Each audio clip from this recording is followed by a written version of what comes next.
పిల్లలు యువతకు digital addiction దేశంలో కొత్త ఆరోగ్య సంక్షోభం రాబోతున్నదట.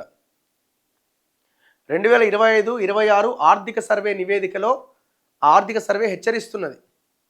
ప్రతి పేరెంట్ తెలుసుకోవాల్సిన విషయం ఇది. ఇది ఒకటే కాదు, ఫుడ్కు సంబంధించిన దాంట్లో కూడా ఈ ఆర్థిక సర్వే చాలా స్పష్టంగా చెప్పింది. ఏమని? పిల్లల్లో ఊబకాయం పెరుగుతున్నది, లావెక్కుతున్న పిల్లల సంఖ్య పెరుగుతున్నది. కారణం చిప్సు, పిజ్జాలు, బర్గర్లు, కోకాకోలాలు, థమ్సప్లు, ఇంకా రకరకాల కుర్కురేలు, ఇవన్నీ ప్యాకేజ్డ్ ఫుడ్ ఏదైతే ఉందో విపరీతంగా తినేస్తున్నారు. సో అది చిప్సే కదా, అది బర్గరే కదా అని అనుకుంటే పిల్లల యొక్క ఆరోగ్యాన్ని పూర్తిగా దెబ్బతీస్తున్నదట. అండ్ దాంతోపాటుగా ఈ మొబైల్స్ వల్ల ఆ డిజిటల్ అడిక్షన్ అనేది పెరిగిపోయి పిల్లలు మానసికంగా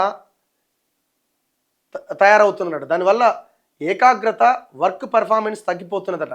బలహీనపడుతున్న సామాజిక సంబంధాలు, పెరుగుతున్న ఒబేసిటీ, డయాబెటిక్ అంటే షుగర్, మానసిక ఆరోగ్య సమస్యలు, ఆత్మహత్యలకు దారితీస్తున్నట్టు వెల్లడించిన ఎకనామిక్ సర్వే. దేశంలోని యువకులు, పిల్లలు ఈ డిజిటల్ అడిక్షన్ కారణంగా తీవ్రమైన ఆరోగ్య సవాళ్లు ఎదుర్కొంటున్నారు. ఎక్కువ స్క్రీన్ చూడడంతో ఏకాగ్రత తగ్గుతున్నది, నిద్రలేమి అంటే నిద్ర వస్తలేదు, ఆందోళన పెరిగిపోతున్నది, ఒబేసిటీ అంటే లావైతున్నారు, డయాబెటీస్, షుగర్ వంటి ఆరోగ్య సమస్యలతో సతమతమవుతున్నారు, చదువు, వర్క్ పెర్ఫార్మెన్స్లో వెనుకబడిపోతున్నారు. కేంద్ర ఆర్థిక శాఖ మంత్రి నిర్మలా సీతారామన్ గురువారం పార్లమెంట్లో ఈ ఆర్థిక సర్వేని ప్రవేశపెట్టారు. ఇందులో చాలా అంశాలు ఉన్నాయి. ఈ సందర్భంగా నివేదికలోని అంశాలు వివరించారామె. అంటువ్యాధుల భారాన్ని తగ్గించడంలో, ఆరోగ్య సంరక్షణ మెరుగుపరచడంలో ఇండియా గణనీయమైన పురోగతిని సాధించినప్పటికీ జీవన శైలి అంటే మనం తినే ఆహారం, రోజు అలవాట్లు, ఇవన్నీ ఆహారం, పట్టణీకరణ, మారుతున్న సామాజిక పరిస్థితుల కారణంగా నాన్ కమ్యూనికేబుల్ డిసీజులు ఎక్కువైనాయట. పట్టణీకరణ, అర్బనైజేషన్ గురించి మాట్లాడుతున్నాం. 4th సిటీలు, 5th సిటీలు, 10th సిటీల వైపు పరుగులు పెడుతున్నాం. ఫ్లైఓవర్లు, పెద్ద పెద్ద బిల్డింగ్ల వైపు పరుగులు పెడుతున్నాం. చెట్లు, పుట్టలు, గుట్టలు అన్నీ కొట్టేసి. ఇది ఎక్కడికి దారి తీస్తున్నది? పీల్చడానికి గాలి లేనటువంటి పరిస్థితికి దాపురిస్తున్నది. అందుకనే మొన్న చెప్పిన, ఈ రాష్ట్రంలో, ఈ దేశంలో రాజకీయ విప్లవం రావాలి, రెండోది పర్యావరణ విప్లవం రావాలి. రేపొద్దున మీరు చూడండి, ప్రతి ఒక్కరం మన జనరేషన్ ఏమో కానీ మన ఆ తర్వాత జనరేషన్లు 15 కిలోల ఆక్సిజన్ బ్యాగ్ వేసుకొని తిరగాల్సిన పరిస్థితి వస్తుంది. 15-20 కిలోలు, ఎందుకంటే అది లేకపోతే గాలి ఉండదు.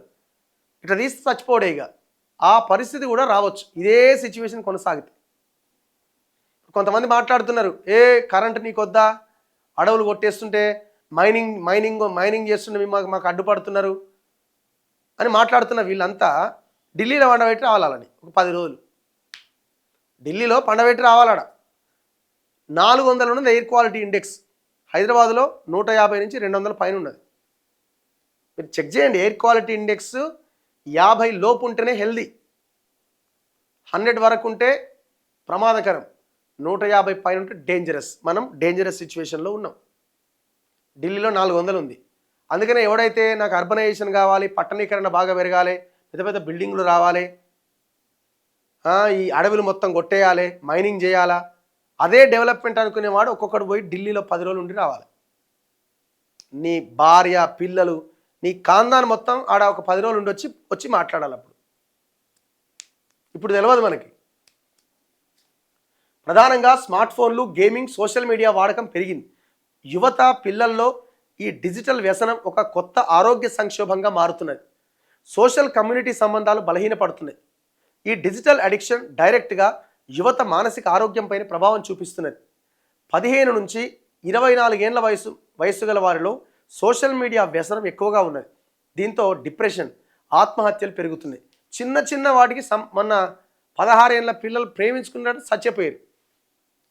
అట్లా ఎన్నో పిల్లలు తల్లిదండ్రులు మందలిచ్చిరని, ఎగ్జామ్ సరిగా రాయలేదని, ఏదో జరగబోతుంది నా జీవితంలో అని, ఇంకొంతమంది లైఫ్ అంటే గింతేనా అని.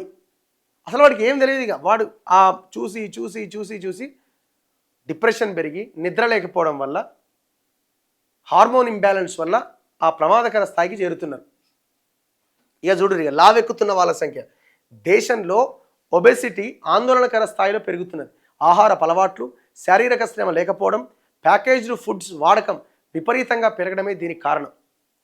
జాతీయ కుటుంబ ఆరోగ్య సర్వే ప్రకారం 24% మంది మహిళలు, 23% మంది పురుషులు అధిక బరువు లేదా ఒబెసిటీతో బాధపడుతున్నారు. 25% ఈ దేశంలో మహిళలు పురుషులు అనే తేడా లేకుండా లావెక్కుతున్నారట. లావెక్కడం అంటే ఏంది? సావుకు దగ్గర కావడం, సింపుల్గా చెప్పాలంటే. ఎందుకు లావెక్కుతున్నారు? ఏది పడితే అది తింటున్నారు. ఇక 5 ఏళ్ల లోపు పిల్లల్లో అధిక బరువు సమస్య 2015-16లో 2.1% ఉంటే 2019-21 నాటికి అది 3.4%కి పెరిగింది. 2035 నాటికి ఈ దేశంలో 8,30,00,000 మంది పిల్లలు ఒబెసిటీ బారిన పడే అవకాశం ఉందట. చూసుకోరు ఎంత భయంకరంగా ఉందో. ఆరోగ్య సమస్యలు కేవలం వ్యక్తిగతమైనవి మాత్రమే కావు, ఇవి దేశ ఆర్థిక వ్యవస్థ పైన ప్రభావం చూపిస్తాయి. అంతే కదా, హెల్త్ ఉంటే వెల్త్ ఉంటుంది, హెల్త్ ఉంటేనే డెవలప్మెంట్ ఉంటుంది. జనాలంతా రోగులుగా చచ్చుపడిపోయి ఉంటే ఈ దేశంలో పని చేస్తే కదా పైసలు వచ్చేది.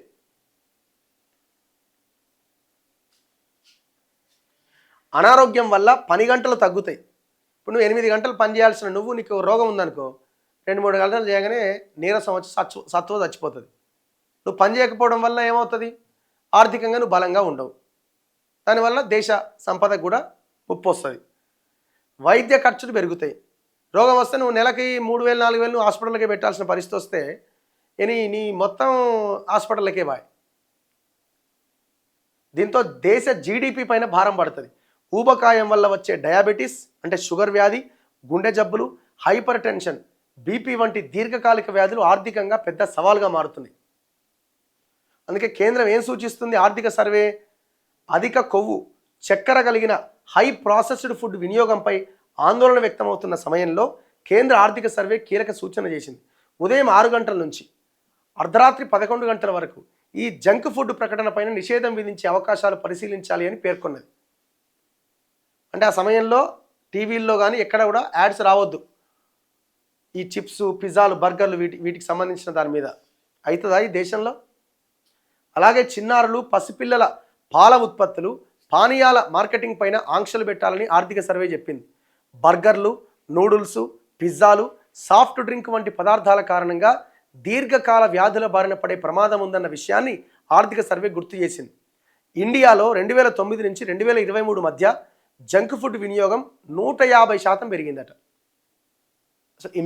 అసలు కనీసం ఊహకు కూడా అందట్లే.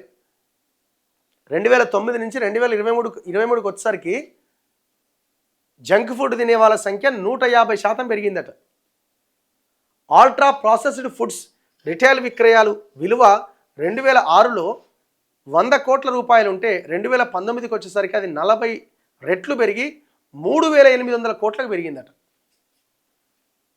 అంటే ఆ మార్కెట్ ఎంత విస్తరించిందో చూడండి. అంటే ప్రజల ఆరోగ్యాన్ని దెబ్బతీసే మార్కెట్ విస్తరించిపోయింది మొత్తం. అసలు వీటి మీద స్కూళ్ళల్లో పాఠ్యాంశాల పుస్తకాల్లో సబ్జెక్ట్స్ రావాలి. ఫుడ్ మీద, ఆరోగ్యం మీద, పర్యావరణం మీద పెద్ద ఎత్తున సబ్జెక్ట్స్ ఉండాలి. అవసరమైతే ఒక టోటల్ చాప్టరే, ఒక టోటల్ సబ్జెక్టే దానికోసం కేటాయించాలి. లేకపోతే ఇది ఆగమేగా. పేరెంట్స్ కూడా ఇప్పుడు చిప్స్ అనేది నార్మల్ అయిపోయింది. ఇక చిప్స్, బర్గర్లు, పిజ్జాలు, ఈ జొమాటోలు, స్విగ్గీలు వచ్చిన తర్వాత ఇంకా విచ్చలవిడిగా అయిపోయింది. ఈ ఫుడ్కి చాలా ఎంత దూరంగా ఉంటే అంత మంచిది. ఇవన్నీ మనకి ఇప్పుడు తెలియవు. సడన్గా రోగం వచ్చి హాస్పిటల్కి పోతుంటే అప్పుడు తెలుస్తుంటుంది మనకి.